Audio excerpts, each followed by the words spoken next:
Cinema రంగంలో మౌలిక వస్తువుల పరంగా చాలా లోటుందని, దేశంలో ఆసియా ప్రపంచ స్థాయి స్టూడియో ఒక్క రామోజీ ఫిల్మ్ సిటీ మాత్రమేనని వినోద రంగానికి చెందిన ప్రముఖులు పేర్కొన్నారు.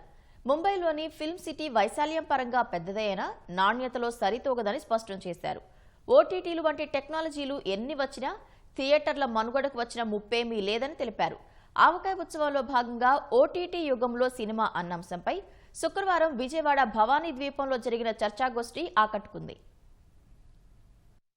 దేశంలోని 140 కోట్ల మంది ప్రజల వినోద అవసరాల్ని ఒక మాధ్యమమే తీర్చలేదని వక్తలు అభిప్రాయపడ్డారు. కొన్ని కథల్ని పెద్ద తెరపైనే చూడాలన్నారు. ప్రైవేట్ స్క్రీన్స్ పై చూసే కథలు మరికొన్ని ఉంటాయన్నారు. అవి రెండూ ఎప్పటికీ సమాంతరంగా ఎదుగుతూనే ఉంటాయని పేర్కొన్నారు.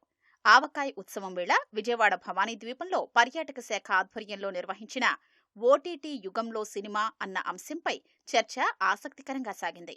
నవలను యథాతథంగా సినిమాగా తీస్తే ఎట్టి పరిస్థితుల్లోనూ ఆడదని, దాంట్లోని సారాన్ని తీసుకోవాలని, దానికి పాటలు, డాన్సులు, ఫైట్స్, హాస్యం ఇలా సినిమాటిక్ అంశాల్ని జోడించాలని సినీ దర్శకుడు కోదండరామిరెడ్డి అన్నారు. యండమూరి వీరేంద్రనాథ్ రాసిన అభిలాష నవలను అదే పేరుతో చిరంజీవి హీరోగా సినిమాగా తీశానన్న ఆయన అది ఘన విజయం సాధించిందన్నారు. ఆ తర్వాత అభిలాష, ఛాలెంజ్, రాక్షసుడు, మరణ మృదంగం, దొంగముగుడు, ఒక రాధ, ఇద్దరు కృష్ణులు, రక్తాభిషేకం తదితర చిత్రాలు యండమూరితో కలిసి తీసినట్లు వివరించారు. విజయవాడలో జరుగుతున్న ఆవకాయ్, అమరావతి ఉత్సవాల్లో యండమూరి వీరేంద్రనాథ్తో కలిసి ఆయన పాల్గొన్నారు. కోదండరామిరెడ్డి నా ఒక్క నవల కూడా చదవకుండా 11 సినిమాలు తీశారని యండమూరి వీరేంద్రనాథ్ చమత్కరించారు. ఏదైనా ఒక కార్యక్రమం చేయాలి అన్నది గొప్ప విషయం. ఇట్లాంటి టెక్నీషియన్స్కి కానివ్వండి, ఆర్టిస్టులకు కానివ్వండి, మిగతా వాళ్ళకి కానివ్వండి చాలా ఊపిరి పోస్తాయండి. అంటే ఒక చిన్న గౌరవం, ఒక చిన్న సత్కారం, ఒక చిన్న మాట మాట్లాడితే అసలు కొన్ని కోట్లు ఇచ్చినట్టు ఫీల్ అయిపోతారు. సో అది మాకు సినిమా కళాకారులకు ఉండేటువంటి ఇది. సో అది గుర్తుపెట్టుకుని రాష్ట్ర ప్రభుత్వం, ఆంధ్రప్రదేశ్ రాష్ట్ర ప్రభుత్వం ఈ ఆవకాయ అనే కార్యక్రమం చేయడం నిజంగా చాలా గొప్ప విషయం. నార్త్ ఇండియా, సౌత్ ఇండియా కాంబినేషన్లో కొంత హిందీ, కొంత తెలుగు సినిమా గురించి, సాహిత్యం గురించి మన చంద్రబాబు నాయుడు గారు చేస్తున్న ఈ కార్యక్రమం ఎంతో ప్రయాసలకి లోనే చేస్తున్నారు. బాగానే వస్తున్నారు జనం. ఉద్దేశం చాలా మంచిది.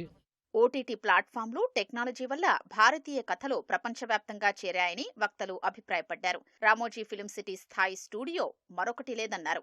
సినిమా హాళ్లు ఓటీటీ శత్రువులు కాదని, అవి భాగస్వాములంటూ వివరించారు. ముంబై సినిమా రంగం దక్షిణాది సినిమా మొత్తాన్ని సౌత్ పేరుతో ఒకే ఘాటన కట్టకూడదని, తెలుగు, తమిళం, మలయాళం, కన్నడ ఇలా ఇక్కడ ప్రతి సంస్కృతి విభిన్నమన్నారు. ఓటీటీ వీటన్నింటినీ ప్రతిబింబించాలని వక్తలు అన్నారు. ఎస్పెషలీ లిటరేచర్ కానివ్వండి, మన తెలుగు ఆర్టిస్ట్ కానివ్వండి, ఆంధ్రప్రదేశ్ నుంచి వచ్చే ప్రతి కోణం నుంచి వచ్చే కళాకారులు ఎంతోమంది ఉంటారు. వాళ్ళకి ఇలాంటి ప్లాట్ఫామ్స్ చాలా అవసరం. ఇక్కడికి వచ్చి ఈ ప్లాట్ఫామ్స్ నుంచి మెయిన్ స్ట్రీమ్లోకి ఎలా రావచ్చు, వాళ్ళ వర్క్ని ఎలా గుర్తించవచ్చు అని తెలుసుకోవడానికి ఇలాంటి చాలా ఇంపార్టెంట్. రాష్ట్ర ప్రభుత్వం ప్రతిష్టాత్మకంగా నిర్వహిస్తున్న ఆవకాయ్, అమరావతి కార్యక్రమానికి వివిధ ప్రాంతాల నుంచి ప్రజలు హాజరై తమ సంతోషాన్ని వ్యక్తం చేశారు. మంచి తెలుగు డైరెక్టర్స్ని తెచ్చి మాట్లాడించడం, రకరకాల వర్క్ షాప్స్ చాలా ఇన్నోవేటివ్గా ఉంది. చాలా ఇంట్రెస్టింగ్గా నా బీటెక్ డేస్ అన్ని గుర్తొచ్చినాయి. ఇక్కడ ఆవకాయ్ ఫెస్టివల్ జరగడం విజయవాడలో అనేది చాలా హ్యాపీగా అనిపిస్తున్న పాయింట్.